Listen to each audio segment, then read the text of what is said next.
Good morning everyone. आप सभी का एक बार फिर से स्वागत है। आइए हम बात करने वाले हैं खोटा के एक महत्वपूर्ण सेट प्रैक्टिस को, जो कि प्रैक्टिस सेट होगा। ये इंटरमीडिएट स्तरीय परीक्षा 2017 का ये प्रश्न है और आप प्रश्न देख सकते हैं। यह हल प्रश्न है, 2017 का ये पूछा गया हल प्रश्न पत्र है। बता दें कि इसमें 100 पूरे प्रश्न होंगे, 100 आपके पूरे प्रश्न होंगे और इसमें हम स्पीड रिवीजन करेंगे। साथ ही साथ जहां हम लगेगा कि कुछ इसके अलावा भी बताने का, तो कोशिश करेंगे, हम बताने का प्रयास करेंगे और उम्मीद करेंगे कि ये सेशन आप सभी के लिए काफ़ी बेनिफिट होने वाला है। तो अंत तक आप बने रहें और 100 प्रश्नों को एक बार पूरा देखें, ताकि आपको आने वाले एग्जाम्स में इसका पैटर्न पता चल पाए कि खोटा में हमें किस तरह के प्रश्न जो है वो पूछे जा सकते हैं। तो चलिए एक एक करके हम शुरू करेंगे और अंत तक बने रहेंगे। 100 प्रश्नों को हम देखेंगे आज एक ही क्लास में। तो चलिए देखते हैं पहले सवाल की ओर। आज का पहला सवाल है कि कौन खोरठा नाटक लागे। तो इसमें से बताना कि खोरठा नाटक इनमें से कौन सा है। तो डाह, अजगर और चाबी काठी। तो आप सभी को पता है कि अगर जेएसएससी सीजीएल का अगर सिलेबस देखे होंगे, जेएसएससी सीजीएल का अगर सिलेबस देखे होंगे, तो उसमें ये तीनों नाटक जो है वो आपको पढ़ने के लिए दे रखा है। तो बता दें कि यह नाटक जो है वो तीनों नाटक के रूप में है। तो इसका सही आंसर होगा ऑप्शन डी, यानी इनमें से सभी। आगे चलते हैं, अगला सवाल है, हिमालय भारत एक सबले बोड़ पहाड़ है, इकर में हिमालय कौन संज्ञा है। तो सबसे पहले आपको समझना है कि हिमालय व्यक्तिवाचक संज्ञा और जातिवाचक संज्ञा, ये दो संज्ञा में काफ़ी लोगों को कन्फ्यूजन होता है। तो चलिए हम इस चीज़ को, कन्फ्यूजन को थोड़ा सा दूर करने का प्रयास करते हैं और उम्मीद करेंगे आज के बाद आपको व्यक्तिवाचक संज्ञा और जातिवाचक संज्ञा में कभी भी दिक्कत नहीं होगा। जैसे अगर आपसे पर्वत या पहाड़ की बात करें, पर्वत या तो फिर पहाड़ की बात करें, तो यह जो है वो क्या है, तो जातिवाचक संज्ञा है। बता दें कि यह क्या है, तो जातिवाचक संज्ञा है। लेकिन अगर व्यक्तिवाचक संज्ञा की अगर बात करें, व्यक्तिवाचक संज्ञा की बात करें, तो यहाँ पे क्या होगा कि किसी पहाड़ को मान लेते हैं, जैसे पारसनाथ, पारसनाथ मान लेते हैं कि माउंट एवरेस्ट, एवरेस्ट हो गया। एवरेस्ट के अलावा आप कोई भी लेते हैं, कंचनजंगा, कंचनजंगा, कंचनजंगा हो गया, इनाई मुड़ी हो गया, कोई भी है, दोदा बेटा हो गया, जो भी आप पहाड़ लेना चाहे, केटू ले सकते हैं, काराकोरम ले सकते हैं। ठीक है, इस तरह के जो भी पहाड़ जो आते हैं, तो ये व्यक्तिगत पहाड़ की बात कर रहे हैं या पर्वत की बात कर रहे हैं, तो ये व्यक्तिवाचक संज्ञा में आएगा। लेकिन अगर पर्वत या तो फिर पहाड़ का बात करते हैं, तो यहाँ पे एक जाति का बोध होता है। पर्वत में कई सारे पर्वत है, पहाड़ में कई कई सारे पहाड़ आते हैं, है ना। तो ये सभी, ये क्या है कि ये जातिवाचक संज्ञा है। जबकि व्यक्तिवाचक संज्ञा की अगर बात करें, तो पारसनाथ, एवरेस्ट, कंचनजंगा, केटू, ठीक है, जितने भी ये सारे पर्वत पहाड़ आते हैं, ये सभी व्यक्तिवाचक संज्ञा में आएगा। क्योंकि यहाँ पे हम व्यक्तिगत उस पहाड़ की बात करें, उस पर्वत की बात करें, जबकि पर्वत पहाड़ एक यहाँ पे जाति का बोध हो रहा है। उसी तरह से अगर हम अगला एग्जाम्पल के रूप में देखें, जैसे हम अगर बात करें नदी, तो नदी क्या है, यह एक जातिवाचक संज्ञा है। लेकिन नदी में फिर अगर बात करें गंगा, यमुना, गंगा, यमुना, दामोदर, दामोदर, स्वर्णरेखा, स्वर्णरेखा, तो ये सभी क्या है, ये सभी जो वो व्यक्तिवाचक संज्ञा के अंतर्गत आएगा, क्योंकि ये व्यक्तिगत नदी की बात कर रहे हैं। जबकि नदी क्या है, तो नदी अगर बात करें तो यह जातिवाचक संज्ञा के अंतर्गत आएगा। क्योंकि नदी जो है वो कई नदियों की एक जाति का कह सकते हैं। इस जाति में कई सारी नदियां हैं, लेकिन अगर पार्टिकुलर कोई नदी की बात करें, तो वह जो है वो व्यक्तिवाचक संज्ञा के अंतर्गत आता है। उसी तरह से कई सारे एग्जाम्पल्स आप ले सकते हैं। जैसे देश, या तो की बात करें, अगर देश की बात करें, तो देश जो होगा वह जातिवाचक संज्ञा के अंतर्गत आएगा। लेकिन किसी देश का अगर कहीं पार्टिकुलर किसी देश का नाम अगर आपसे दे दिया जाए, तो वह व्यक्तिवाचक संज्ञा के अंतर्गत आएगा। उसी तरह से अगर लड़का की बात करें, लड़का की बात करें, तो लड़का क्या है, तो यहाँ पे एक ये जातिवाचक संज्ञा है। अगर बात करें लड़की, तो लड़की क्या है, यह जातिवाचक संज्ञा है। लेकिन लड़का में अगर बात करें, रमेश, महेश, रमेश, महेश, सुरेश, इस तरह का कोई भी जो भी नाम हो, ठीक है, ये सारे नाम क्या है, ये सारे नाम जो है वो व्यक्तिवाचक संज्ञा के अंतर्गत आएंगे। लेकिन लड़का क्या है, एक जातिवाचक संज्ञा है। उसी तरह से लड़की में लड़की जो है वो क्या है, जातिवाचक संज्ञा है। लेकिन लड़की में जो भी नाम अगर आप बोलें, तो वो सारे नाम, जैसे कोई भी नाम आप ले सकते हैं इसमें से, तो वो सारे नाम जो है वो क्या आ जाएगा, तो ये आ जाएगा आपका व्यक्तिवाचक संज्ञा के अंतर्गत, जो नाम लेते हैं। कोई भी नाम आप ले सकते हैं, इसमें से जो भी लड़की का नाम होगा वो सारा व्यक्तिवाचक संज्ञा के अंतर्गत आएगा, लेकिन लड़की की अगर बात करें तो यह जातिवाचक संज्ञा में आएगा। तो उम्मीद करते हैं कि आज ये सभी चीज़ आप सभी को पसंद समझ में आ गया होगा कि व्यक्तिवाचक संज्ञा और जातिवाचक संज्ञा में क्या अंतर होता है। जब भी हम व्यक्तिवाचक संज्ञा की बात करें, किसी व्यक्तिगत की बात करता है तो वो क्या होगा, तो वो व्यक्तिगत अगर बात करें तो व्यक्तिवाचक संज्ञा होगा, लेकिन किसी जाति का बोध होता है यानी वहाँ पे बहुत सारा होगा, उसके अंतर कई सारे होंगे, तो वहाँ पे क्या है, जैसे अगर मान लेते हैं फल, तो फल क्या है, यह एक जातिवाचक संज्ञा है। लेकिन अगर बात करें सेव, तो सेव क्या है, यह जातिवाचक संज्ञा के व्यक्तिवाचक संज्ञा आएगा।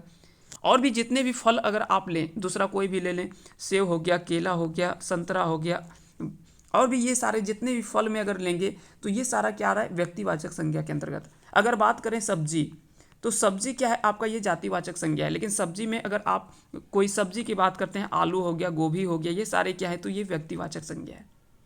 आगे चलते हैं, तो इस तरह से इसका सही सवाल आप सभी को खुद आप दीजिए कि हिमालय जो है वो भारत के सबले बड़ पहाड़ है, इकर में हिमालय कौन संज्ञा है। तो हिमालय पर्वत की बात नहीं कर रहा है, यहाँ पे व्यक्तिगत हिमालय की बात कर रहा है, तो इस तरह से यह व्यक्तिवाचक संज्ञा और व्यक्तिवाचक संज्ञा को व्यक्तिवाचक संज्ञा कहते हैं, क्योंकि खोरठा में अलग तरीके से लिखा जाता है। तो इसका सही आंसर होगा ऑप्शन बी। अगला सवाल देख लेते हैं कि खोरठा खूंटी तितकी राय, खोरठा खूंटा तितकी राय जीवनी के लिखल हत। तो इसके बारे में आपसे पूछा जा रहा है कि इसकी जीवनी को किसके द्वारा लिखा गया है। तो आइए देखते हैं इसका सवाल जो है इसका सही आंसर क्या होगा। तो इसका राइट आंसर आपको बताना है, इसका राइट आंसर क्या होगा, इसका सही आंसर आपको बताना है कमेंट करके कि इसका सही आंसर क्या होगा। तो आइए देख लेते हैं इसके सही आंसर को। अगर इसकी सही आंसर की बात करें तो इसका हो जाएगा ऑप्शन, एक बार फिर से क्वेश्चन पढ़ लेते हैं, खोरठा खूंटा तितकी राय। तो इसका सही आंसर होगा ऑप्शन बी, यानी जिसाजुद्दीन अंसारी, जिसे सिराज के नाम से जाना जाता है। सिराज आप याद रखेंगे, ये ज़्यादा आपसे पूछा जाता है, हालांकि इसका पूरा नाम भी, इनका पूरा नाम भी आप याद रखेंगे। इस तरह से इसका सही आंसर होगा ऑप्शन बी। अगला सवाल है, इकर में कौन महाप्राण ध्वनि है। तो महाप्राण हमने पहले बात किया था, एक बात किया था प्राण और दूसरा था महाप्राण।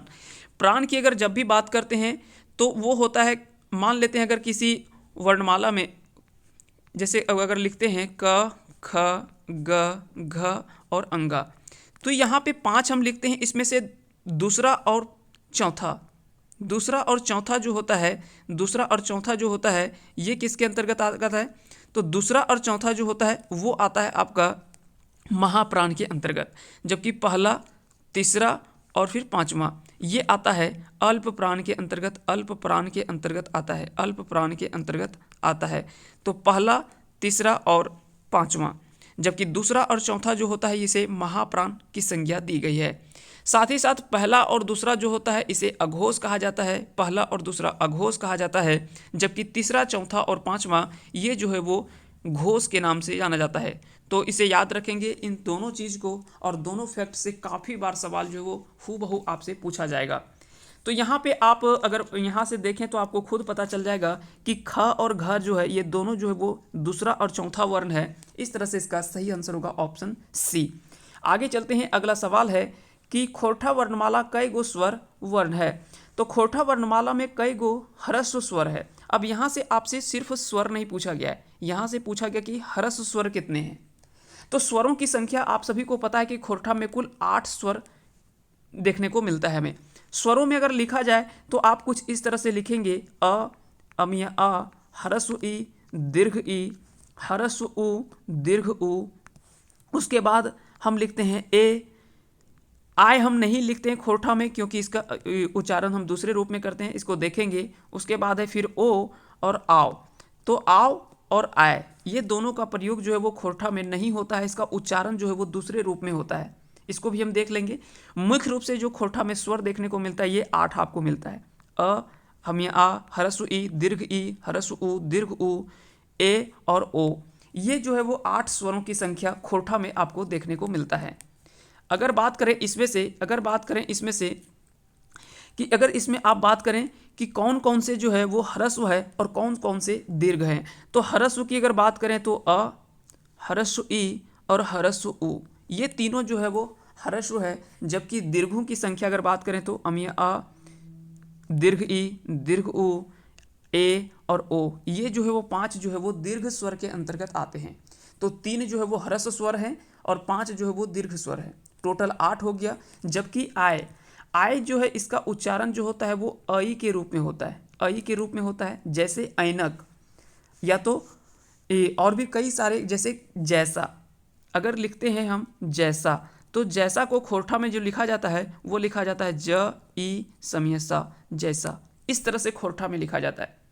उसी तरह से अगर बात करें खोरठा में, अगर हम बात करते हैं औरत, अगर कोई वर्ड लिखा हुआ है औरत, तो औ के जगह पे हम लिखते हैं इस तरह से अ उ र त, औरत, इस तरह से हम क्या है कि इसको पूरा लिखते हैं।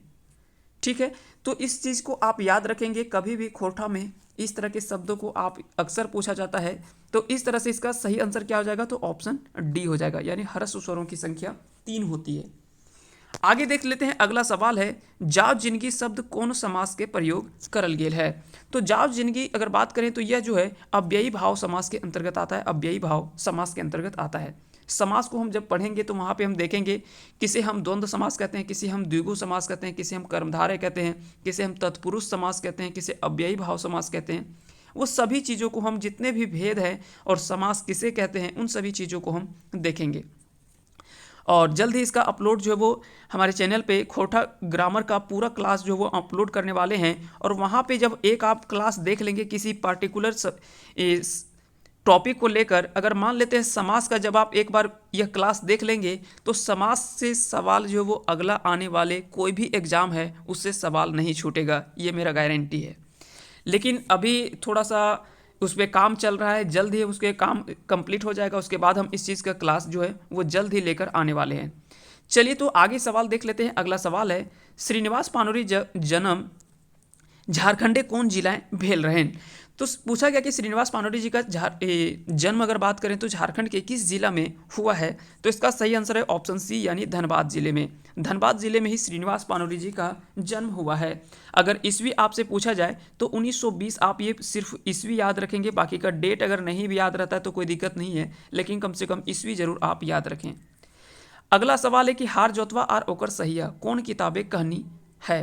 तो हार जोतवा और ओकर सहिया, यह जो है वो खोरठा लोक साहित्य का यह जो है वो कहानी है। तो याद रखेंगे, इसका सही आंसर होगा ऑप्शन ए।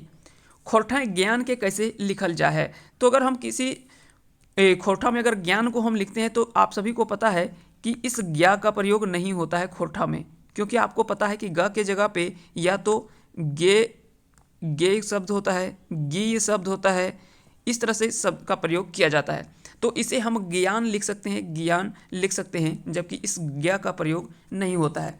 आइए थोड़ा सा समझते हैं कि खोरठा भाषा हम जब लिखते हैं तो किस किस वर्ण का प्रयोग जो है उपयोग उसका नहीं करते हैं। तो सबसे पहले आप याद रखेंगे, का खा गा घा तो ये प्रयोग होता है, लेकिन अंगा का प्रयोग नहीं होता है।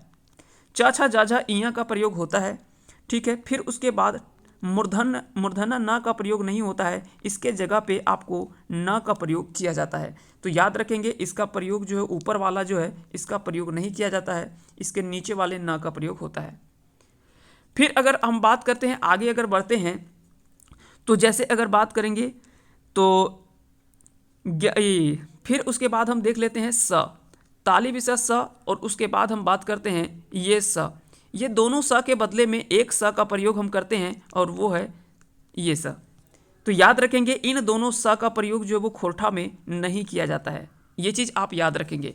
फिर उसी तरह से अगर बात करें ज्ञ, त्र, छंजोगी छ, इसका प्रयोग जो है वो नहीं होता है खोरठा में। इन सभी चीज़ों को आप याद रखेंगे। ज्ञ के जगह में हमने बता दिया गी होता है। त्र को हम क्या है कि त और र इस तरह से लिख सकते हैं, त और र इस तरह का प्रयोग करते हैं। जैसे क्षेत्र अगर लिखना चाहे, अगर कोई क्षेत्र लिखता है तो सबसे पहले तो छंजोगी छ का प्रयोग हम नहीं करते हैं। छंजोगी छ के जगह पे हम इसको ये छ का प्रयोग करते हैं, और त्र को हम त और र, क्षेत्र हम लिख सकते हैं। उसी तरह से और भी कोई शब्द लिखा होगा तो उसको हम क्या है कि त और र में प्रयोग करके उसको त्र को लिखेंगे। छंजोगी छ को या तो ख लिखा जाता है, या तो ख लिखा जाता है, या तो फिर छ लिखा जाता है। इस तरह से आपको याद रखना है, या तो कई बार आपको आधा छ और छ इस तरह से भी आपको देखने को मिलता है। आगे चलते हैं, अगला सवाल है, गाछ ले फल गिरल गाछ ले फल गिरल हिया कौन कारक है, तो यहाँ पे अपादान कारक की बात कर रहा है, क्योंकि जब भी किसी बता दें कि किसी से ये अलगाव की स्थिति हो, यानी यहाँ से वो अलगाव हो रहा है यानी दूर जा रहा है, तो यहाँ पे क्या है कि ऐसे में क्या होगा, यहाँ पे अपादान कारक की बात हो रही है। यहाँ पे क्या होगा, अपादान कारक की बात होती है। जब एक दूसरे से अलगाव की स्थिति देखने को मिलता है, जैसे गाछ ले फल गिरल यानी पेड़ से जब फल गिर रहा है तो वो क्या कि फल से जो है वो वृक्ष से अलग हो चुका है, तो वैसे को हम क्या कहते हैं, अपादान कारक कहते हैं, है ना। आगे चलते हैं। जब भी शब्द में कहीं ने शब्द का प्रयोग होता है तो वहाँ पे कर्ता कारक की बात होता है।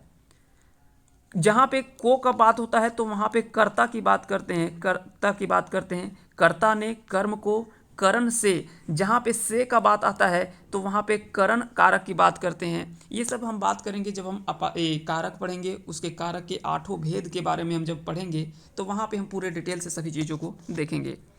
अगला सवाल है, एक देवनागरी वर्णमाला कौन तालव्य ध्वनि कर खोठा व्यवहार नख है। तो खोठा में व्यवहार में अगर बात करें तो आप सभी को पता है कि अभी हमने बात किया ताली विशेष स का प्रयोग जो है वो खोठा में नहीं किया जाता है, इसके जगह पे हम इस स का प्रयोग करते हैं। साथ ही साथ इसका भी प्रयोग जो है वो खोठा में नहीं होता है, केवल खोठा में इस स का प्रयोग होता है, आप याद रखेंगे, ठीक है। तो केवल धन स का प्रयोग होता है, ताली विशेष स और मूर्धन स ये दोनों स का प्रयोग जो है वो नहीं होता है, तो याद रखेंगे सिर्फ खोठा में इस स का प्रयोग होता है। अगला सवाल है कि त वर्ण का उच्चारण मुंह के कौन भाग से हब है।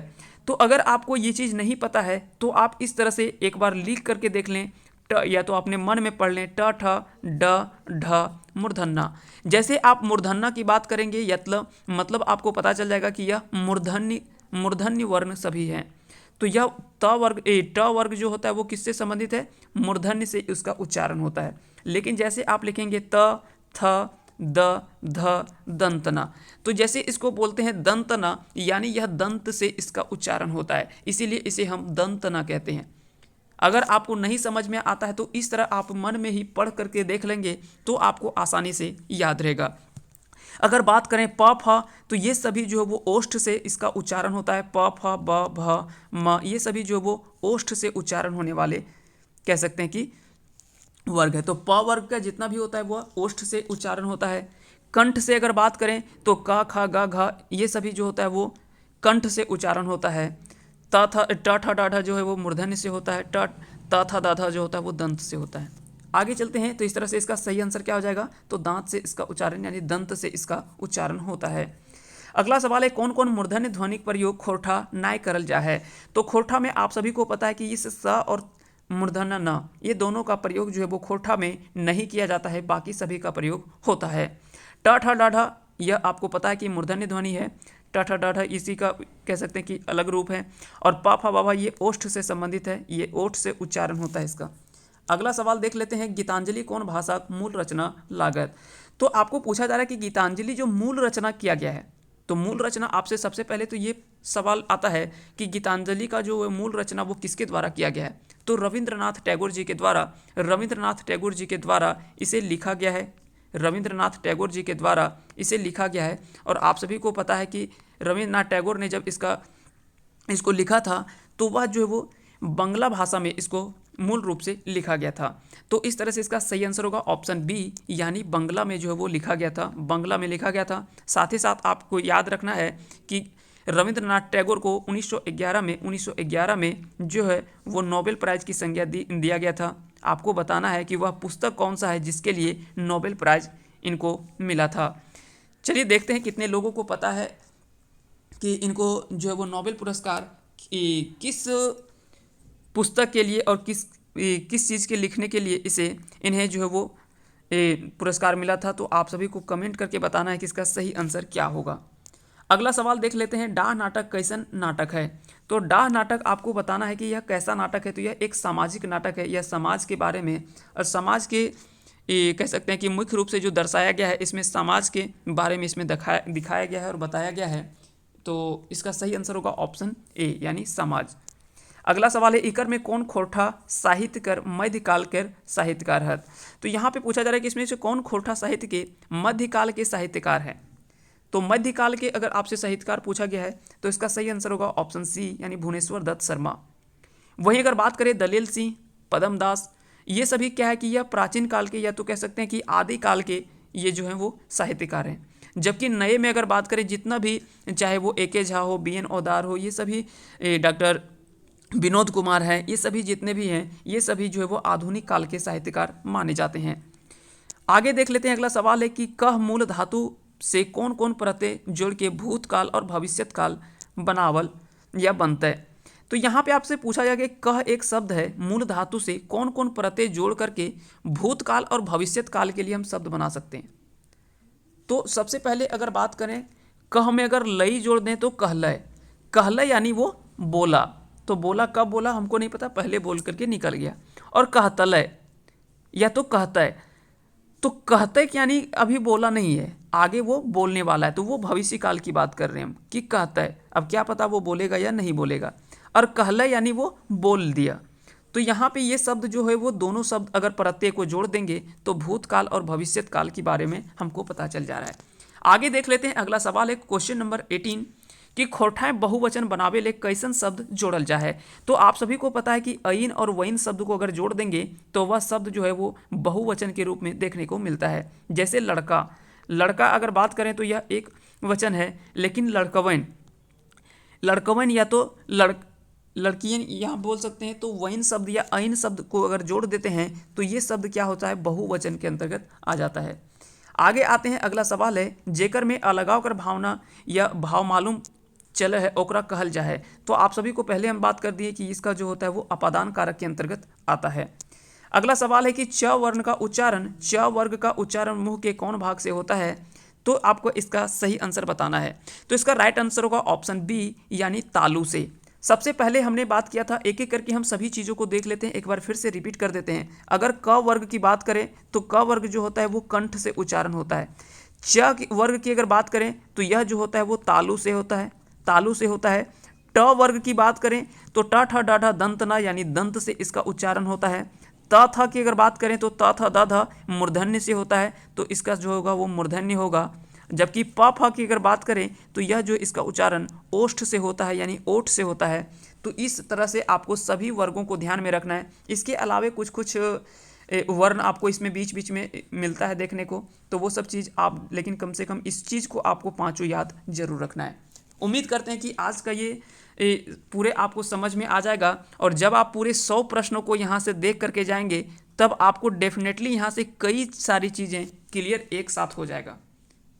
आगे चलते हैं, अगला सवाल देख लेते हैं। अगला सवाल की ओर आते हैं तो इसका सबसे पहले आंसर क्या हो जाएगा, तालु हो जाएगा।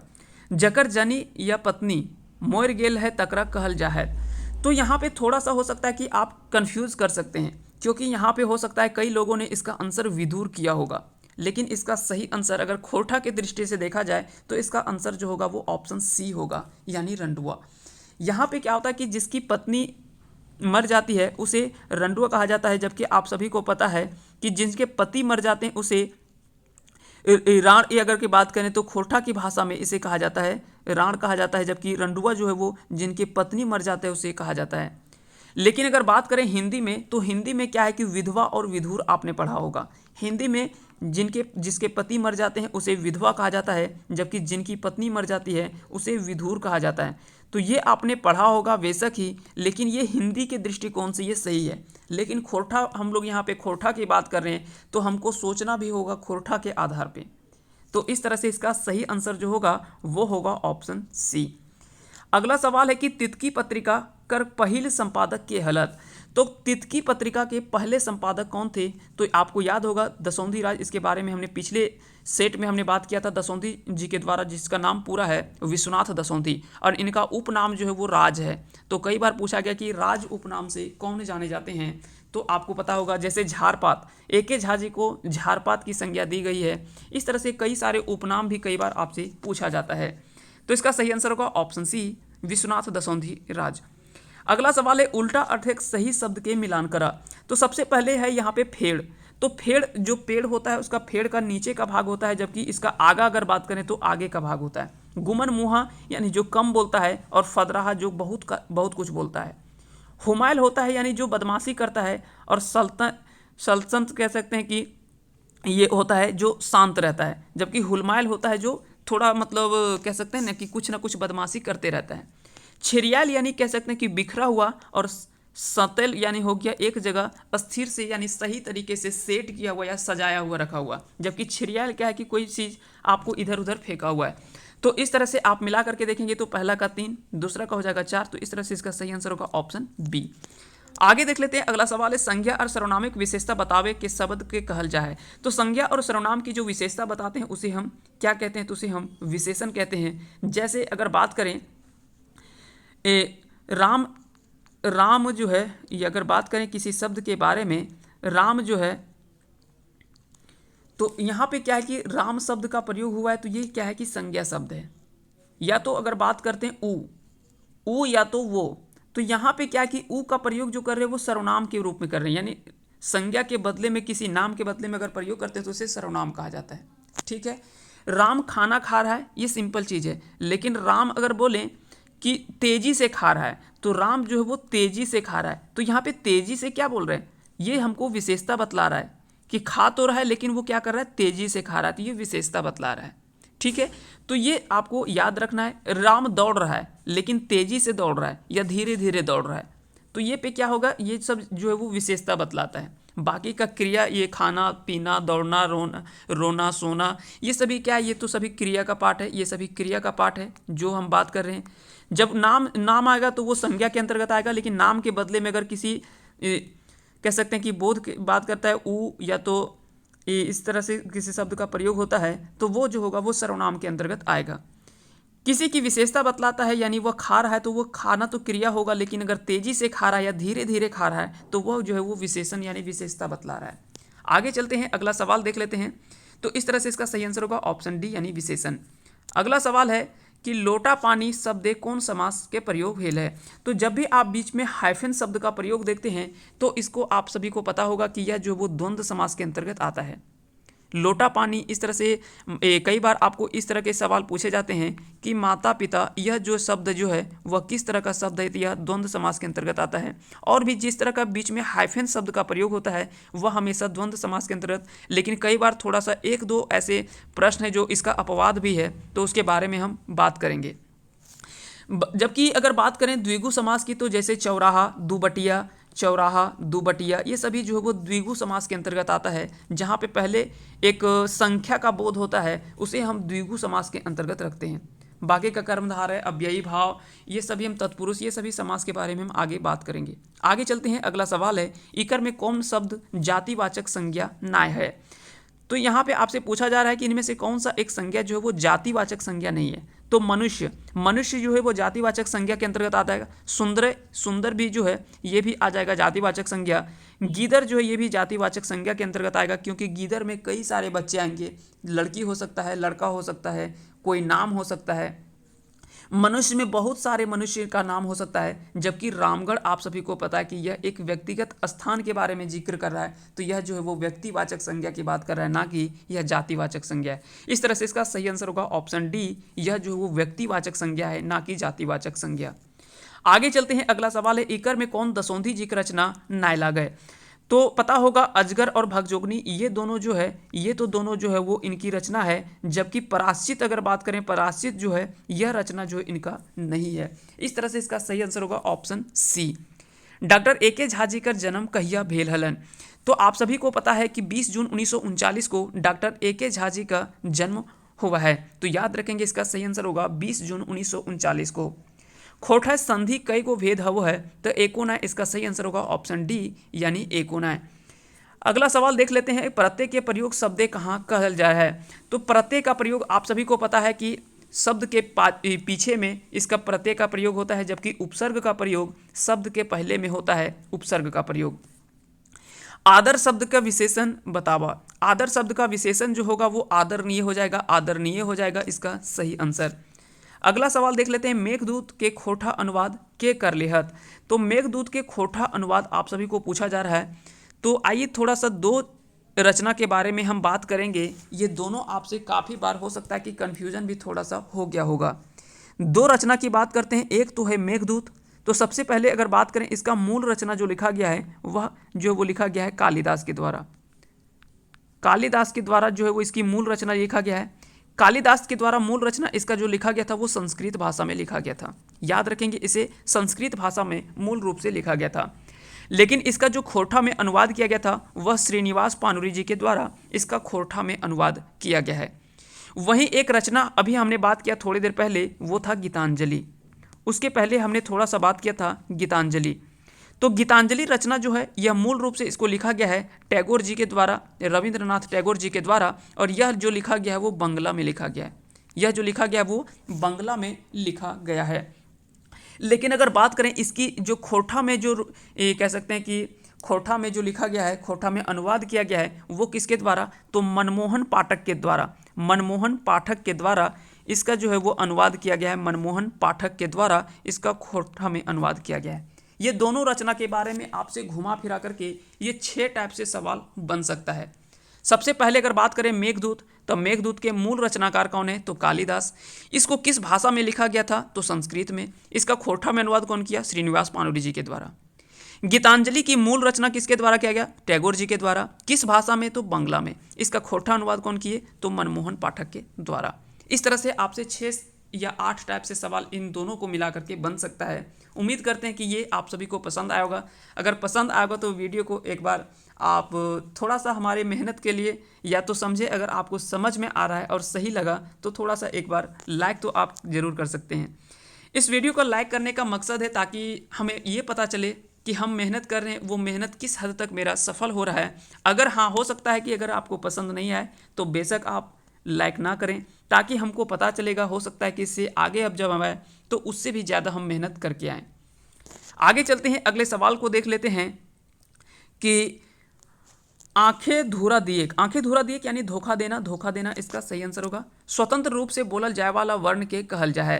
तो आप सभी को पता है कि जो स्वतंत्र रूप से बोली जाने वाली भाषा होती है, उस वर्ण होता है, उसे स्वर वर्ण के रूप में जाना जाता है, स्वर्ण वर्ण। और अगर बात करें खोरठा में स्वरों की संख्या, तो कुल स्वरों की संख्या 8 होता है, जबकि व्यंजन की संख्या अगर बात करें तो 35 होता है। ह्रस्व स्वर अगर आपसे पूछा जाए तो 3 होता है, प्लस दीर्घ स्वर की संख्या 5 होता है। तो ये भी दोनों आपको याद रखना है। ह्रस्व स्वर 3, दीर्घ स्वर 5, टोटल स्वरों की संख्या 8। टोटल व्यंजन की संख्या अगर पूछे तो 35 होता है। टोटल हालांकि 31 होता है, लेकिन प्लस 4 इसमें एक्स्ट्रा जोड़ा गया है। वो 4 कौन कौन सा होता है ये आपको पता होगा। आधा लह, आधा मह, रह, इस तरह के सब जो है वो 4 जो वो जोड़ा गया है, और इसको मिला करके टोटल जो है वो खोरठा में व्यंजनों की संख्या 35 जो वो माना गया है। कई साहित्यकार इसे 31 ही मानते हैं, कई साहित्यकार इसमें 35 मानते हैं, लेकिन 35 जो है वो इसमें ज़्यादातर साहित्यकारों का मानना है कि व्यंजनों की संख्या खोरठा में 35 होगा। आगे चलते हैं, अगला सवाल देख लेते हैं कि क्रिया का मूल रूप के कहल जाए तो इसे धातु कहा जाता है। क्रिया के मूल रूप को धातु कहा जाता है। दूध दिए वाली गाय खोरठाएं कहल जाए तो आपको पता होगा लघर गाय। लघर गाय, लघर गाय कहा जाता है जो दूध देने वाली गाय है। खोरठा गद्य लिखे की शुरुआत साहित्यकर कौन विधा से भेल है? तो आप सभी को पता है कि खोरठा गद्य की लिखने की जो शुरुआत हुई थी, ये परंपरा मुख्य रूप से नाटक से शुरू हुआ है। नाटक गद्य से हुआ है। नाटक इसका सही आंसर हो जाएगा। तो इसका राइट आंसर क्या हो जाएगा? ऑप्शन ए इसका सही आंसर होगा। आगे चलते हैं, अगला सवाल देख लेते हैं। इसमें से अगला सवाल की बात करेंगे। अगला सवाल इसमें आ गया कि आँख रहते काना। कई बार आपने ये पढ़ा भी होगा और सुना भी होगा। तो कई बार होता है कि जो पढ़े लिखे लोग होते हैं और उल्टा सीधा या तो मूर्ख की जैसे बात करते हैं, तो उसी को कहा जाता है पढ़ल लिखल बोका। क्योंकि जब आप सब कुछ समझ बूझ रहे हैं उसके बावजूद भी अगर गलत तरीके की बात करते हैं तो वो उसे कहा जाता है पढ़ल लिखल बोका, या तो कह सकते हैं कि आंख रहते काना। यानी मान लीजिए आपके पास आंख है फिर भी किसी चीज़ को आप नज़रअंदाज कर रहे हैं, तो उसी को हम इस मुहावरा के रूप में, और मुहावरा को आपको पता है कि खोरठा में आहना कहा जाता है। खोरठा में मुहावरा को आहना की संज्ञा दी गई है। आहना के नाम से हम खोरठा को जानते हैं। तो कई बार पूछा गया कि आहना जो है वो किसे या तो मुहावरा को खोरठा में क्या कहा जाता है, तो इसे आहना कहा जाता है। तो उम्मीद करते हैं कि ये सभी आप सभी को समझ में आ गया होगा। और साथ ही साथ अगर आपसे पूछा जाए पटतैर, एक होता है पटतैर। पटतैर जो होता है ये लोकोक्ति को कहा जाता है। पटतैर जो होता है ये इसे लोकोक्ति को कहा जाता है। तो कई बार आपसे पूछा जाता है कि मुहावरा और लोकोक्ति को, तो मुहावरा को आहना कहा जाता है, जबकि पटतैर जो है ये लोकोक्ति को कहा जाता है। ये दोनों आप याद रखेंगे। अगला सवाल है हेठे लिखल कौन मूर्धन्य व्यंजन है? तो मूर्धन्य यानी आपने पढ़ लिया होगा कि कौन सा है, तो ट ठ ड ढ मूर्धन्य। तो ड ढ देख लीजिए कहाँ पे है, तो ट वर्ग के अंतर्गत जो आता है वो मूर्धन्य के अंतर्गत आता है। इसका सही आंसर होगा ऑप्शन बी। मरद शब्द के स्त्रीलिंग बतावा, तो मरद शब्द का स्त्रीलिंग हो जाएगा जनी। वर्ण कर व्यवस्थित समूह के कहल जा है, यानी वर्णों के व्यवस्थित समूह को हम क्या कहते हैं। तो मान लेते हैं अगर हम बोले कि अगर हम कोई भी शब्द लिखते हैं, मान लेते हैं अगर पुस्तक लिख रहे हैं, पुस्तक या पुस्तक लिख रहे हैं, तो यहाँ पे प वर्ण हुआ उपयोग, स का उपयोग हुआ है, त का उपयोग हुआ है, क, ये सभी वर्ण का हुआ है। लेकिन इसको एक व्यवस्थित तरीके से अगर हम लिख दिए तो ये एक क्या बन गया, एक शब्द बन गया। ये एक क्या बन गया, शब्द बन गया। तो वर्णों के व्यवस्थित समूह को हम क्या कहते हैं, तो उसे हम शब्द कहते हैं। तो इसको खोरठा में शब्द लिखा जाता है, क्योंकि आधा ब यहाँ पे नहीं है। जैसे शब्द खोरठा में इस तरह से लिखा जाता है, आपको पता है हिंदी में शब्द इस तरह से लिखा जाता है, लेकिन इस स को हम खोरठा में नहीं लिखते हैं, इसलिए इसके जगह पे ये स का प्रयोग होता है। आधा ब को हम क्या है कि खोरठा में ज़्यादातर हम पूरा अनुवाद करते हैं, इसीलिए इसे शब्द खोरठा में अनुवाद कह सकते हैं, इसको चेंज करके लिखा जाता है। तो इस तरह से इसका सही आंसर क्या हो जाएगा, ऑप्शन बी, यानी वर्णों के व्यवस्थित समूह को शब्द कहा जाता है। मेघदूत मूल रूप से कौन भाषा रचना लागे। आपने फिर से देखा होगा कि मेघदूत फिर से पूछा गया है, तो मेघदूत जो है वो मुख्य रूप से किस भाषा का शब्द है, तो इसका सही आंसर होगा ऑप्शन सी, यानी संस्कृत में। मेघदूत की रचना जो है वो कालिदास के द्वारा किया गया था। और याद रखेंगे इसका मुख्य खोरठा में अनुवाद जो किया गया था वो श्रीनिवास पानोरी जी के द्वारा खोरठा में अनुवाद किया गया था। अगला सवाल है, नचनी काकी कहानी संग्रह केकर प्रमुख रचना है। तो नचनी काकी यह जो लिखा गया है मूल रूप से वो किसके द्वारा लिखा गया, तो प्रहलाद चंद्र दास के द्वारा लिखा गया है। खोरठा व्यंजन वर्ण कर संख्या कितना है। तो खोरठा के व्यंजनों की संख्या 35, अभी हमने बात किया 31 + 4, ये सभी के बारे में बता दिए, तो इसका टोटल संख्या हो जाएगा 35। एकर में कौन खोरठा पत्रिका ला गए। तो खोरठा में पत्रिका की अगर बात करें तो यहाँ पे आपसे पूछा जा रहा है इनमें कौन खोरठा पत्रिका है, तो लुवाठी, तितकी और परासफूल, ये सभी जो वो इसमें से खोरठा पत्रिका के अंतर्गत आता है। आपको इस तरह से उसके बाद नीचे जो है वो एक गद्यांश लिखा गया है, हालांकि ये काफ़ी अच्छा गद्यांश भी लिखा गया है, और ये बताया गया है कि किताब ज्ञानेक समुद्र है, क्योंकि आप सभी को पता है कि पुस्तक एक ज्ञान का भंडार है, समुद्र है, जिसमें कई सारी जानकारियां होता है, बहुत चीज़, और जकर में डूब के मानुष जिनगिन सही मानेक मोती काढ़े पारे। जब आप किताब में या पुस्तक में डूब जाते हैं एक बार, तो बहुत कुछ अपने जीवन में सीख करके और कुछ अच्छा हमेशा सीखने का प्रयास करते हैं। किताब लाइट खूंटाव हके उ सगर खिन आलो इंजोर छींटत रहे। क्योंकि आप सभी को पता है कि एक पुस्तक जब आप पढ़ते हैं तो वो हमेशा एक उजाला की ओर, एक नई जीवन और एक सही राह की ओर हमेशा ले जाता है। इसलिए हमारे जीवन में पुस्तक का पढ़ना, पुस्तकों से हमें बहुत कुछ सीखने को मिलता है। तो याद रखेंगे, इस गद्यांश से नीचे कुछ प्रश्न बनाया गया है, और इस यहाँ से आपको सारा चीज़ का आंसर देते जाना है। यहाँ पे पूछा गया कि ज्ञानिक में मूल शब्द ला गए ज्ञान, तो एक प्रत्यय की ला गए। तो यहाँ पे आपको बताना है, तो इसका सही आंसर क्या होगा, तो इसका राइट आंसर होगा ऑप्शन डी, यानी संबंध कारक एक चिन्ह लगे। एक जो है वो क्या है, संबंध कारक एक चिन्ह है। सही आपका डहर कौन देखवे है, तो किताब जो है वो सही डहर दिखावत, तो इसका सही आंसर होगा ऑप्शन बी। पतियारी और संगी में कैसन नाता होता है। तो यहाँ पे पतियारी और संगी तो जो है ये विशेषण है, जबकि पतियारी जो है वो विशेष्य है। तो विशेषण की जो विशेषता बताए उसे विशेषण विशेष्य कहा जाता है। इस तरह से इसका सही आंसर होगा ऑप्शन डी। आगे देख लेते हैं, कहियो शब्द एक हिंदी अर्थ हव है। तो कहियो यानी कभी भी होता है, कहियो भी जा सकोयो, यानी कभी भी जा सकते हैं, है ना। कहियो भी पढ़ सकोयो, कभी भी पढ़ सकते हैं। तो इस तरह से कभी भी इसका सही अर्थ होता है हिंदी में। दामी बे उपसर्ग मिला करके, अगर दामी शब्द है उसमें बे अगर उपसर्ग को जोड़ देंगे तो वो बेदामी हो जाएगा। तो हिंचे हेठे देल कौन गुला बे उपसर्ग द के बनल है। तो नीचे लिखा गया कि जिस तरह से दामी में अगर बे उपसर्ग को जोड़ देंगे तो वो बेदामी हो जाता है, तो उसी तरह से नीचे 4 ऑप्शन है, इसमें से आपको बताना है कि कौन सा बे उपसर्ग मिला करके ये शब्द भी बना है। तो बेलुराहा, इसका सही आंसर होगा ऑप्शन डी, क्योंकि लुराहा यानी जिसको सब चीज़ आता है करने धरने के लिए, लेकिन बेलुराहा यानी बेढंगा जिसको बोलते हैं ना, जिसको कुछ भी करने के लिए नहीं आता है, उसको बेलुराहा कहा जाता है। तो इस तरह से इसका सही आंसर होगा ऑप्शन डी। परिया प्रयाग के हिंदी में कहल जा है, तो पीढ़ी दर पीढ़ी को हम प्रयाग कहा जाता है। तो ये सभी खोटा शब्द है, थोड़ा सा याद रखना पड़ेगा और इन सभी चीज़ों को ध्यान में रखना पड़ेगा। किताब के कैसन संगी कहल गेले तो पतियारी संगी कहा गया है, पतियारी संगी कहा गया है, जो हमें हमेशा एक सही राह पे दिखाता है और सही चीज, सही मार्गदर्शन और हमारे जीवन में हमेशा उजाला लाने का प्रयास करता है। ज्ञानिक समुद्र की लागत, तो ज्ञान के समुद्र की अगर बात करें तो यह जो वो किताब को बोला गया है, क्योंकि पुस्तक जो है वो ज्ञान का भंडार है। यहाँ से हमेशा हम जो है वो ज्ञान की बात करते हैं और सीखने को मिलता है। आलो इंजोर के छींटत रहे, तो आलो इंजोर के छींटत रहे, तो इसका सही आंसर होगा ऑप्शन ए यानी किताब। किताब जो है वो आलो इंजोर यानी हमेशा इंजोर यानी हमारे जीवन में उजाला जो है वो छींटत यानी कह सकते हैं कि देते रहता है। इस तरह से इसका सही आंसर होगा ऑप्शन ए। किताब कैसन भंडार हकै, तो आठेल अनैत ज्ञानिक, आठेल अनैत, अनैत ज्ञानिक यानी अनंत, अनंत यानी हो जाएगा अनंत। तो यह क्या है कि ज्ञान का कोई सीमा नहीं है। किताब में जब आप पढ़ते हैं तो ज्ञान की अनंत सीमाएं होती है और इसकी कोई सीमा नहीं है, अनंत ज्ञान हमें मिल सकता है। किताब ऐसा एक भंडार है, इसीलिए इसे समुद्र का भंडार कहा गया और ये हमारे जीवन में हमेशा एक उजाला लाता रहता है। अगला सवाल है, खोटा साहित्यकार कौन साहित्य के उपनाम झारपात, झारपात उपनाम से कौन जाना जाता है, तो डॉक्टर ए के झा। और आपको याद रखना होगा कि डॉक्टर ए के झा जी का पूरा नाम जो है वो डॉक्टर अजीत कुमार झा है, अजीत कुमार झा है इनका पूरा नाम। जबकि बी एन ओहदार जी का पूरा नाम जो है वो भोगनाथ ओहदार है। ये भी आप याद रखेंगे, कई बार आपसे पूछा गया है कि बी एन ओहदार जी का पूरा नाम जो है वो क्या है, तो भोगनाथ ओहदार के नाम से जाना जाता है।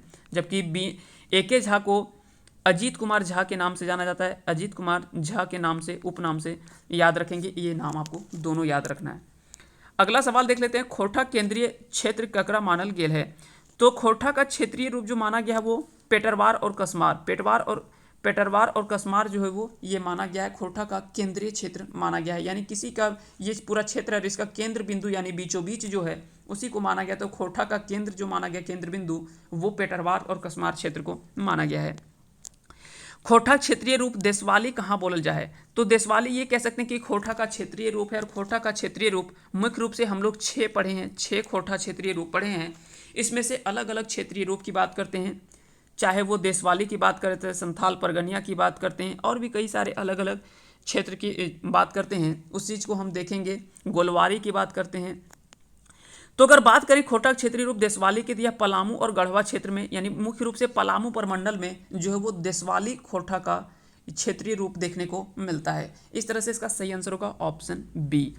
आगे चलते हैं, अगला सवाल देख लेते हैं, ई पद के उचित शीर्षक की हते, तो यहाँ पे क्या कि मुख्य रूप से उस पद को ही नहीं शामिल किया गया है। थोड़ा सा यहाँ पे प्रश्न में एरर है, इसलिए यहाँ से कोई आंसर उस तरह से हम अंदाज अपने मन से कुछ नहीं कर सकते। इसलिए इस सवाल को थोड़ा सा आप स्टार करके रख लीजिएगा, इस सवाल का आंसर थोड़ा सा नहीं दिया गया है।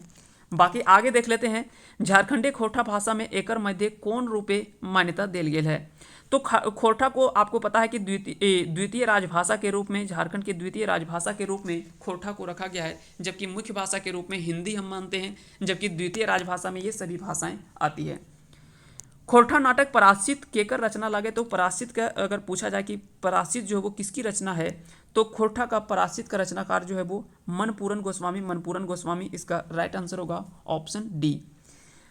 खैट खैट शब्देक मांझे ई की हकै, खैट खैट शब्देक मांझे ई की हकै, तो यहाँ पे खैट जैसे आप लिख रहे होंगे ख ई ट, तो यहाँ पे क्या कि ये मध्य में दिख रहा है, इसीलिए इसे मध्य स्वरागम कहते हैं।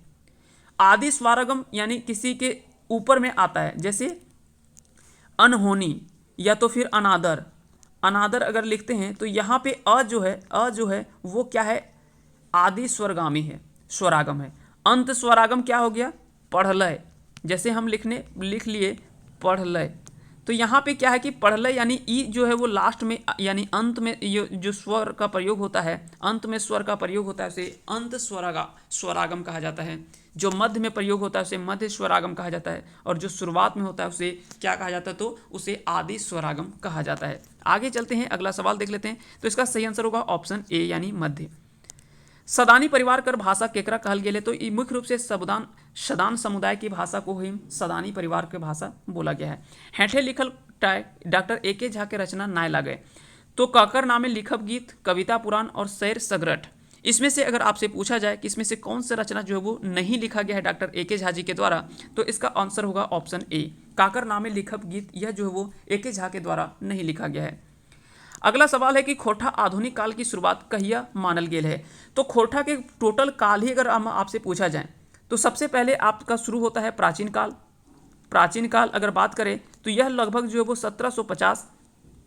1750 से लेकर के 1900 के काल को, ये काल के बीच के टाइम पीरियड को प्राचीन काल माना जाता है, प्राचीन काल विभाजन माना जाता है। मध्यकाल विभाजन अगर बात करें तो यह जो है 1900 से लेकर 1950 तक, 1900 से लेकर 1950 तक का काल जो है वो मध्यकाल माना जाता है खोटा का। जबकि आधुनिक काल अगर बात करें तो आधुनिक काल जो है, आधुनिक काल की अगर बात करें तो 1950 के बाद, 1950 के बाद अब तक का जो भी टाइम पीरियड है 1950 से लेकर अब तक का जो काल पीरियड है वो हम खोटा को मुख्य रूप से इन 3 भागों में बांट देते हैं, प्राचीन, मध्य और आधुनिक। ये तीनों भागों में बटा हुआ है। इस चीज़ को आपको पूछा जा सकता है। साथ ही साथ प्राचीन साहित्यकार, मध्यकालीन साहित्यकार और आधुनिक साहित्यकार, ये भी आपसे खोटा में पूछा जा सकता है। तो आगे हम जब पूरे डिटेल से जब हम भाषा और साहित्य के बारे में पढ़ेंगे तो इन सभी चीज़ों को हम डिटेल से पूरा देखेंगे। अभी हम सबसे पहले सवाल इसलिए देख रहे हैं प्रीवियस ईयर का, ताकि हमको यहाँ से ये पता चल सके कि किस किस तरह के सवाल जो वो हमसे खोटा में पूछा जा सकता है। इसलिए जितने भी प्रीवियस ईयर के क्वेश्चन सेट हैं उन सभी सेट को हम एक बार लाने का प्रयास किए हैं, और इससे पहले भी हम कई सेट को डाल चुके हैं। अगर आप नहीं देखे हैं तो उन सभी चीज़ों को आप देख सकते हैं। जैसे झारखंड एसआई का सेट हो गया, झारखंड सीजीएल या सचिवालय का जो एग्जाम हुआ था उसका प्रश्न जो है वो उसको सेट को डाल चुके हैं, झारखंड एसआई का हो गया। साथ ही साथ इंटर स्तरीय जो पंचायत सचिव का सेट था उसको हम डाल चुके हैं। तो इस तरह से जो भी सेट प्रीवियस ईयर का है वो सभी सेट हम डाल चुके हैं। अगर आप नहीं देखें तो वहाँ देख सकते हैं। साथ ही साथ जेटेट के द्वारा पूछा गया 2016 का जेटेट का सवाल पूछा गया है, वो भी हम जल्द ही अपलोड करने वाले हैं इस वीडियो पे। 1 to 5 और 6 to 8 का जो भी सवाल पूछा गया है खोटा में, उन सभी चीज़ों को भी हम जल्द ही देखने वाले हैं। आगे चलते हैं। मौसमी वैज्ञानिक नामे खोटा कौन साहित्यकार जानल जा है। तो एक सवाल शायद यहाँ पे छूटा है। हाँ, खोटा प्रकृति से बहरायल भाषा है, ई ककर मत है। तो खोटा जो वो प्रकृति से निकला हुआ है, तो यह कृष्णचंद्र आला जी के द्वारा कहा गया है। कृष्णचंद्र आला के द्वारा बोला गया कि खोटा जो मुख्य रूप से प्रकृति से निकली हुई भाषा के रूप में माना जाता है। तो ये कहा गया है कृष्णचंद्र आला के द्वारा। मौसम वैज्ञानिक नामे खोटा कौन साहित्यकार प्रसिद्ध है। तो आपको पता है डॉक्टर ए.के. झा जी को मौसम वैज्ञानिक के नाम से भी जाना जाता है, क्योंकि इनको मौसम संबंधी काफ़ी ज़्यादा जानकारी है, इसलिए इसे मौसम वैज्ञानिक के नाम से भी जाना जाता है। अगला सवाल है कि खोटा महाकाव्य शिव सागर केकर प्रमुख रचना है। तो राजा दलेल सिंह की यह रचना है, राजा दलेल सिंह की रचना है। और राजा दलेल सिंह जो है ये आदि कवि माने जाते हैं, या आदि काल के साहित्यकार के रूप में माने जाने वाले साहित्यकार हैं। छोटा उपन्यास डहरेक दावेदार इसकी रचना जो है वो किसके द्वारा किया गया है, ये आपसे पूछा गया है। तो इसका सही आंसर होगा महेंद्रनाथ गोस्वामी के द्वारा ही यह उपन्यास डहरेक दावेदार लिखा गया है। खोटा उपन्यास पारसनाथ केकर रचना है। तो इम्तियाज गदर ये भी खोटा के काफ़ी अच्छे साहित्यकार हैं, इनके द्वारा यह लिखा गया है खोटा उपन्यास पारसनाथ बता दें कि यह झारखंड की सबसे ऊंची चोटी है और इसकी ऊंचाई 1365 मीटर है, जो कि झारखंड की सबसे ऊंची चोटी माना जाता है। आप सभी को याद है, और यह झारखंड के गिरिडीह जिले में स्थित है। तो कई बार इस तरह के सवाल पूछा जाता है। और झारखंड की दूसरी सबसे ऊंची चोटी सरवत पहाड़ी को कहा जाता है। याद रखेंगे, सरवत पहाड़ी को झारखंड की दूसरी सबसे ऊंची चोटी माना जाता है। ये भी आपको याद रखना है। आगे चलते हैं। और यह गढ़वा एगरा क्षेत्र में जो है वो देखने को मिलता है मुख्य रूप से। छोलल बात वाक्य छोलल की ला गए। तो यहाँ पे छोलल बात यानी किसी से हम बात कर रहे हैं, तो वो एक क्रिया कर रहे हैं, किसी से हम बातचीत कर रहे हैं। लेकिन अगर बात करें कि छोलल यानी कह सकते हैं कि सही मुख्य रूप से या तो सटीक बात कर रहे हैं, तो यह एक विशेषता बता रहा है ना। यह एक विशेषता बता रहा है कि जो भी बात कर रहे हैं तो वो हो गया विशेषण हो गया। यहाँ पे आदि काले खोटा साहित्य कर प्रवृत्ति कैसन रहे। भक्ति भावना तो मुख्य रूप से पहले जो है वो ज़्यादातर आदिकाल के जितने भी साहित्य था वो भक्ति की ओर ज़्यादा आकर्षित था। तो इस तरह से इसका सही आंसर होगा ऑप्शन ए। बंगला भाषा प्रसिद्ध रचना गीतांजलि के खोटा अनुवाद कर लिए है। तो देख लीजिए, इससे पहले हमने इन दोनों चीज़ों को हमने क्लियर कर दिया था। एक तो गीतांजलि और दूसरा जो भी रचना था उसके बारे में, इन दोनों को रचना को हमने बता दिया था। एक था रचना मेघदूत और दूसरा था गीतांजलि। ये दोनों को हमने क्लियर कर दिया था। मेघदूत को किसने लिखा था, तो कालिदास, या संस्कृत में लिखा था।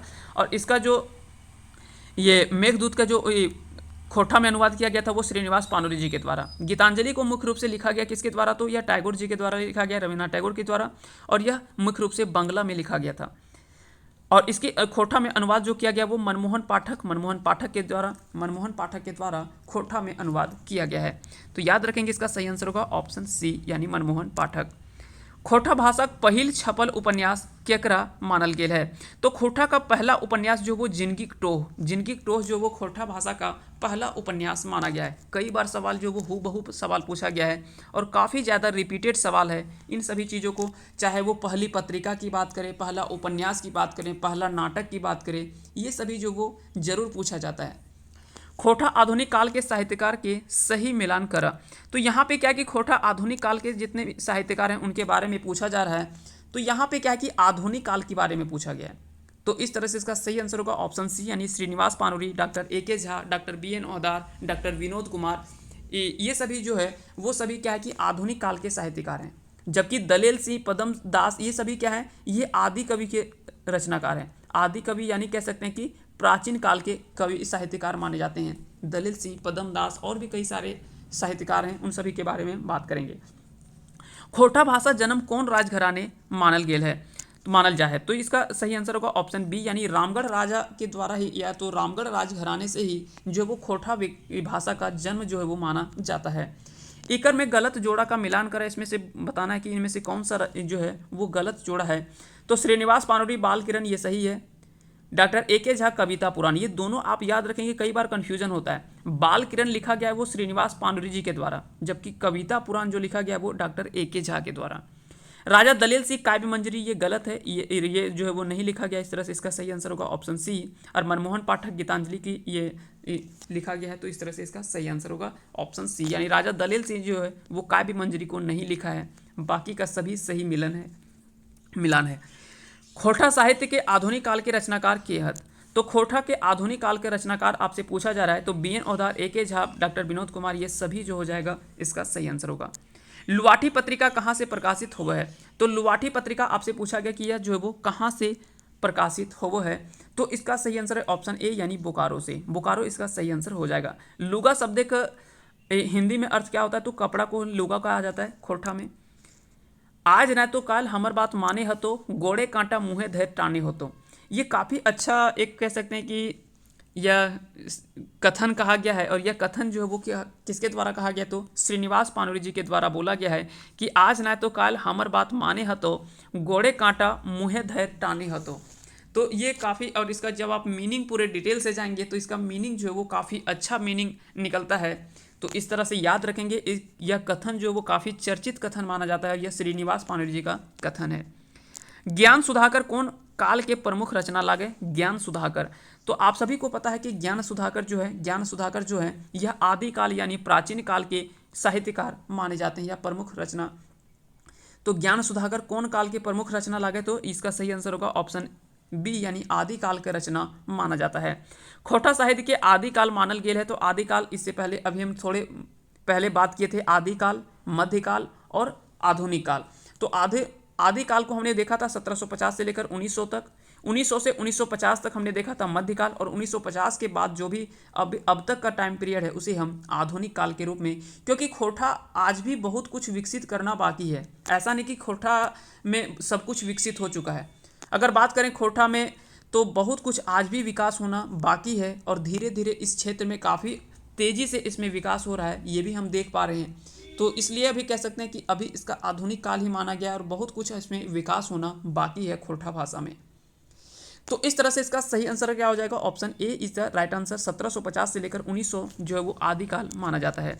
एकर में कोटा सदान पारिवारिक भाषा ना लगे, तो सदानी पारिवारिक भाषा ना लगे, तो आपको पता है कि खोटा, नागपुरी और कुरमाली ये तो तीनों है, लेकिन हो जो है ये सदानी पारिवारिक भाषा ना लगे।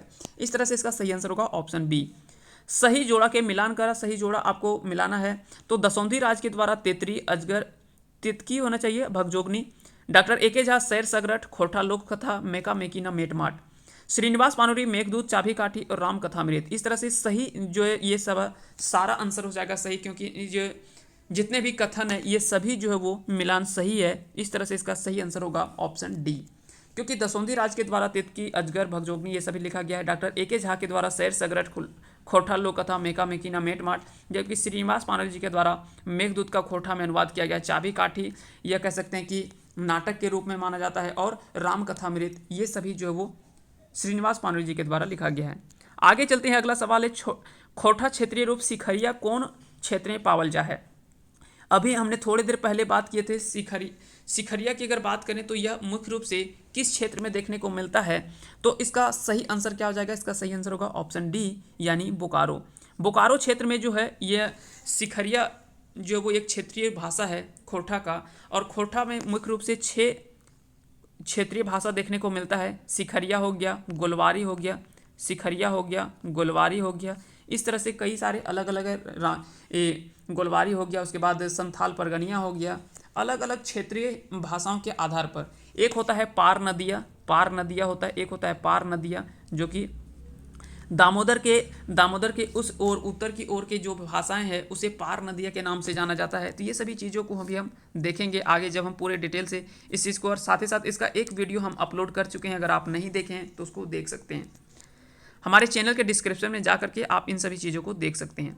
अगला सवाल है यात्रा वृत्तांत खरगा पहाड़े खोजायर केकर रचना है। तो इसका सही आंसर क्या हो जाएगा, इसका सही आंसर होगा ऑप्शन सी यानी शिवनाथ परमाणिक के द्वारा। छोलल बात की हक है, तो छोलल बात अगर बात करें तो यह एक मुहावरा है, तो इस तरह से इसका सही आंसर होगा ऑप्शन बी। और मुहावरा को खोरठा में आहना कहा जाता है, इसलिए सही आंसर होगा इसका बी। बखेड़ा में बखेड़ा, लिंग बखेड़ा, यह क्या है कि एक निबंध है जो कि बी.एन. औदार जी के द्वारा लिखा गया है। यह खोरठा निबंध पुस्तक में, खोरठा निबंध में यह जो है वो कह सकते हैं कि उसी के भाग है एक खोरठा, बखेड़ा में बखेड़ा, लिंग बखेड़ा। क्योंकि आप सभी को पता है कि लिंगानुपात को लेकर के कई सारे अलग अलग जगह में देखने को मिलता है, इसी से लेकर संबंधित इन सभी चीज़ों के बारे में चर्चा किया गया है। कालक्रम कर हिसाब सही जोड़ा कर मिलान करा, तो यहाँ पे कालक्रम के अनुसार से अगर बात करें तो यहाँ पे जो सही मिलान है वो होगा ऑप्शन ए दलेल सिंह, रुद्र सिंह और पदम दास, इसका जो है वो सही कालक्रम के हिसाब से सही है। अगला सवाल है खोरठा शिष्य साहित्य परंपरा शुरुआत 1951 में मानल हत, ई केकर मत है। तो बता दें कि शिष्ट साहित्य की रचना यह कृष्णचंद्र आला के द्वारा माना गया है कि खोरठा शिष्य साहित्य परंपरा की शुरुआत जो है वो मुख्य रूप से 1951 के बाद माना गया है। इस तरह से ये जो मानना है वह कृष्णचंद्र आला जी का मानना है। अगला सवाल है हेठे लिखल खोरठा लोकगीत के पढ़ कर सही उत्तर दें। झारखंडे माटी तरे मानिक मोती हीरा फरे, तावो हियाक लोक पेटेक जाले मोरे, खैट खैट दिन रात ककर नखे पेटे भात, ककर नखे गाते लूगा ककर कांपे जाड़े गात, ककर मोह ले बहराए एखन छोलल बात।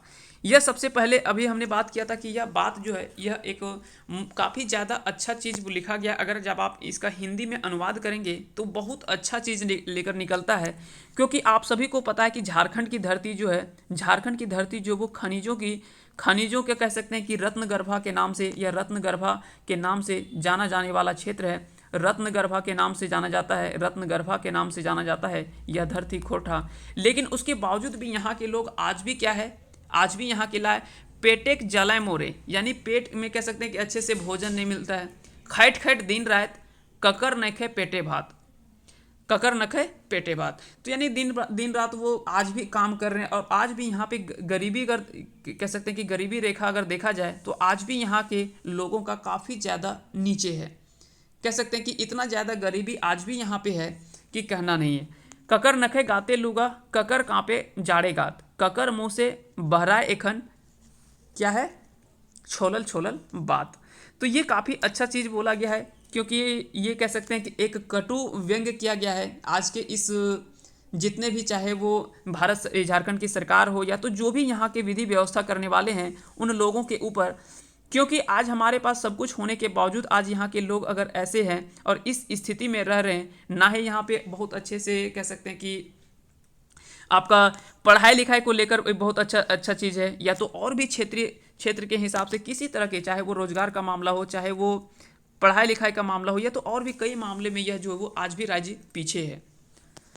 एकर में कौन खोरठा साहित्यकार आधुनिक रचनाकार लागे। तो यहाँ से पूछा जा रहा है कि पदम दास, हाड़ी राम, चामू कुमार, डॉक्टर ए.के. झा। तो इसमें आधुनिक रचनाकार पूछा जा रहा है, तो इसका इस तरह से सही आंसर होगा option D, doctor A K. Jha. हार जोतवा और ओकर सहिया कौन किताबे कहानी लगे। तो हार जोतवा और ओकर कहानी सहिया, यह किताब जो है वो खोरठा लोक साहित्य में कहानी है। खोरठा भाषा कौन लिपि लिखल जाए, तो आप सभी को पता है कि देवनागरी लिपि में, जैसे आप पढ़ रहे हैं तो यह क्या है, एक देवनागरी लिपि है। जैसे हिंदी को भी देवनागरी लिपि में लिखा जाता है। पेटे गाते पढ़े कौन कारके विभक्ति लागे। तो पेटे गाते या जो है वो किस विभक्ति की बात किया जा रहा है, तो ये होगा अधिकरण कारक के रूप में आता है। एकर में कौन 18वीं सदी की रचना लागे। इसमें से आपसे पूछा जा रहा है इनमें से कौन सा रचना जो वो 18वीं सदी का रचना माना जाता है। गोविंद लीलामृत, बाल किरण या ततेरी।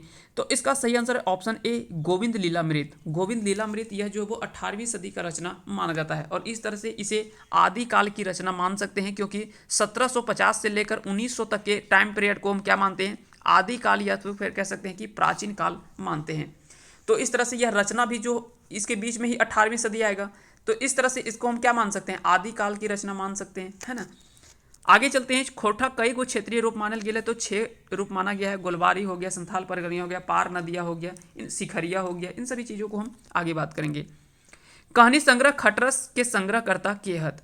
तो खोरठा कहानी खटरस के संग्रहकर्ता कौन है, तो इसका सही आंसर क्या हो जाएगा, ऑप्शन बी, यानी जनार्दन गोस्वामी जी के द्वारा। अगला सवाल है और इसका आंसर आप कमेंट करके देंगे। देखते कितने लोगों को इसका आंसर पता है, क्योंकि ये दोनों सवाल का जिक्र हम कर चुके हैं इस सेट में। और इसका आंसर आपको कमेंट करके बताना है कि इसका राइट आंसर क्या होगा। एकर में कौन श्रीनिवास पानुरी जी कर प्रमुख रचना है। बाल किरण, उद्वासल कर्ण, दुइयो या तो फिर कोई नहीं। तो आपको बताना है कि इसमें से कौन सी रचना जो है वो श्रीनिवास पानुरी जी का है। एक यानी ए, बी, ए और बी दोनों, या तो फिर इनमें से कोई नहीं। इसका आंसर आप कमेंट करके बताएंगे इसका सही आंसर क्या होगा। उम्मीद करते हैं कि यह वीडियो सेशन आप सभी को पसंद आया होगा। अगर पसंद आया होगा तो इस वीडियो को लाइक करें, साथ ही साथ ज़्यादा से ज़्यादा अपने दोस्तों को शेयर करें, ताकि और अपने साथियों को इससे फ़ायदा हो सके। और उम्मीद करते हैं कि आज का ये सेशन आप सभी को समझ में आया होगा। अगर पसंद आया होगा तो इस वीडियो को लाइक करें। आप सभी को बहुत बहुत धन्यवाद अंत तक बने रहने के लिए। जय हिंद, जय भारत, जय झारखंड।